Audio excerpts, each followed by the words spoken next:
C'était découvert en 80, tout à fait. C'était Madame Lassard qui s'occupait de l'hôpital de Bellenay, donc c'était elle qui nous avait convoqués pour voir cette apothicaire qui était effectivement qui était cachée par des panneaux de bois.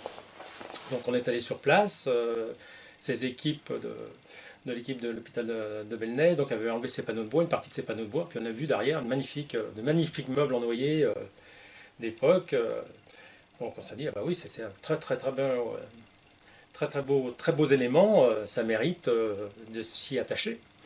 Donc à l'époque, tous les panneaux ont été enlevés, et donc on a fait une évaluation, c'est là une évaluation du coût de cette de restauration, de remise en état. Donc on a fait ça en plusieurs tranches pour restaurer tout cet ensemble. Donc tout a été démonté, répertorié, restauré dans nos ateliers et replacé à l'endroit in situ. Voilà.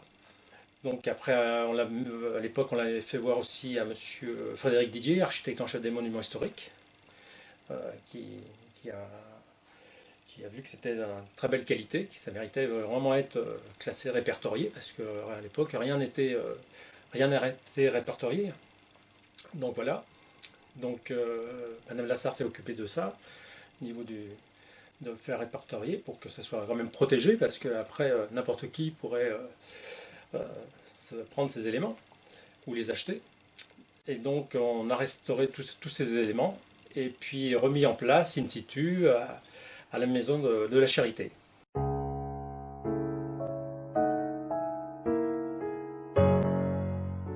Le bâtiment n'étant plus aux normes est vendu à un investisseur privé. La directrice de l'hôpital de Bellenay propose alors à la conservation de l'Hôtel-Dieu de récupérer les boiseries afin de les exposer. Après accord de la DRAC et de la municipalité, les travaux, financés par un mécène resté anonyme, commencent au printemps 2011. Deux sociétés d'artisans répondant aux critères de qualification Qualibat sont chargées du transfert. La Maison de la Pierre de la Chapelle-Tecle assure le remontage des pavements anciens. Le sol est réinstallé après un soigneux travail de calpinage au démontage, selon une mise en œuvre traditionnelle.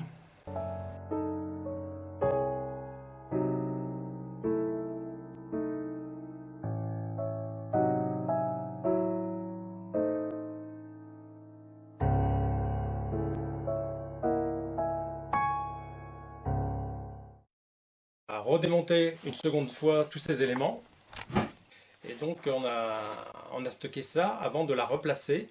On l'a stocké dans nos dépôts avant de la replacer à l'Hôtel-Dieu.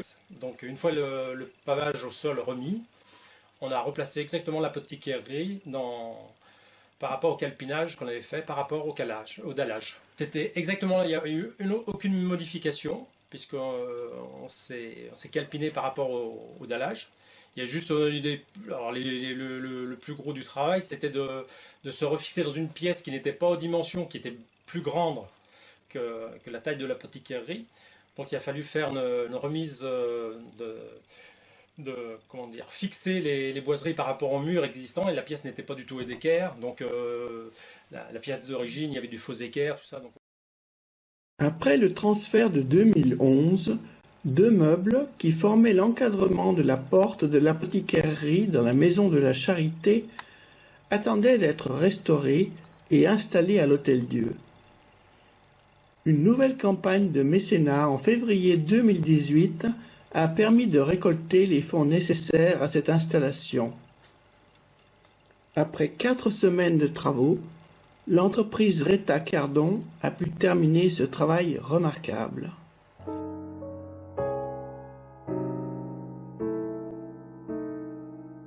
Donc il y avait du papier peint qui était collé avec de la colle ancienne sur tous les rayons, sur tous les fonds, notamment sur les côtés des meubles, les côtés arrondis. Sous les papiers, on a découvert des bandes de toile en tissu qui étaient collées à la colle, les colles anciennes, les colles animales, souvent de la colle d'os, hein, et qu'on a conservé d'ailleurs. Donc c'était des bandelettes de tissu qui avaient été collées à chaud à l'époque pour suivre l'arrondi du panneau. On parlait aussi du nettoyage qui était aussi une partie importante parce qu'il y avait un vernis qui était un vernis très foncé, si vous vous souvenez à l'époque. Un vernis couleur marron, ça faisait presque de la peinture, hein, on avait l'impression d'une peinture. Donc sur le nettoyage, on a fait plusieurs essais et puis c'est avéré que ça partait relativement bien sans mettre de décapant, en décapant à sec. Donc tout a été raclé manuellement avec de vieux raccoirs, de vieux outils, en faisant attention de ne pas attaquer la patine du meuble. Donc tout a été décapé à sec, comme sur les parties planes, comme sur les parties arrondies. Et après, on a fait un léger nettoyage à sec, laine d'acier. Et puis après, on a redécouvert que ce meuble à l'origine était bien verni. On a retrouvé des traces que à l'origine il était verni. On a modifié en rien sa couleur actuelle. Dans l'immeuble, on ne triche pas, on laisse la couleur vraiment naturelle des bois. Donc il est vraiment dans sa couleur. Donc le panneau était très très piqué. C'était un noyer qui était un petit peu plus tendre, un noyer parce que dans le noyer il y a des parties souvent des fois plus tendres qui sont plus claires et là les insectes grignotent volontiers et donc là j'étais obligé de faire une greffe. Le trou d'ailleurs au départ n'était pas si gros que ça, mais là j'étais cherché vraiment sur les parties plus saines pour pouvoir se greffer et mettre une pièce en place. Donc là, ça a été un travail un petit peu spécifique parce que donc il a fallu cintrer une pièce en noyer massif. Donc préparer un cintre, cintrer le bois pour pouvoir faire une greffe, prendre un gabarit qui ait la même courbure que le panneau.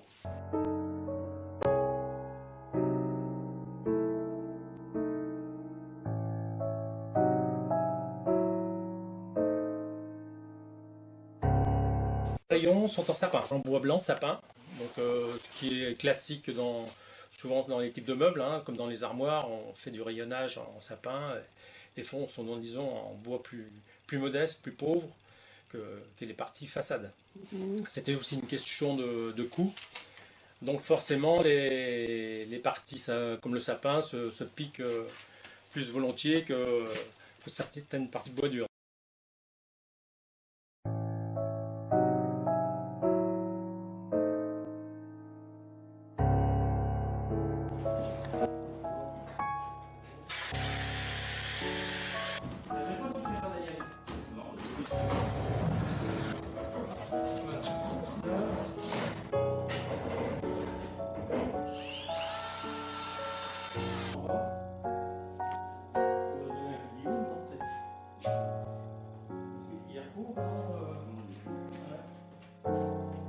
Un guillaume, c'est un outil qui n'a pas de, contrairement au rabot, qui n'a pas de bord, de façon qu'on puisse aller dans les feuillures.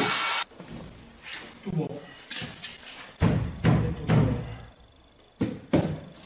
On a fait une légère modification, on a enlevé à peu près 7 cm pour s'adapter par rapport au code qu'on avait. Donc mais ça n'engage à rien sur l'historique du meuble. Et puis on a fait un montant central. Avant il y avait deux montants de chaque côté de placard, puisque c'était les montants qui étaient contre le mur. Et donc j'ai jumelé ces deux montants pour faire qu'un seul montant en partie centrale.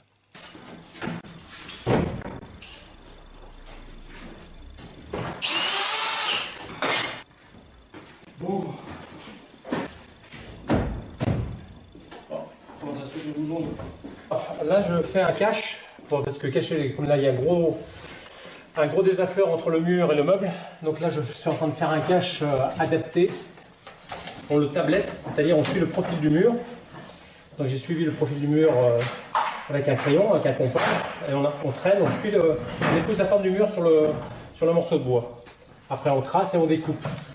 Comme ça réduit le jeu entre le meuble et le mur. Il y avait quand même un jeu important. Voilà. Voilà. Donc ça, c'est un cache que je vais teinter après.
reproduisent, mais Non. bon, là ici, vous voyez, ils ont fait des replaquages ici. Là, ils ont reproduit la même image, et ici aussi, on en a une pareille. On a des cornes ici, là.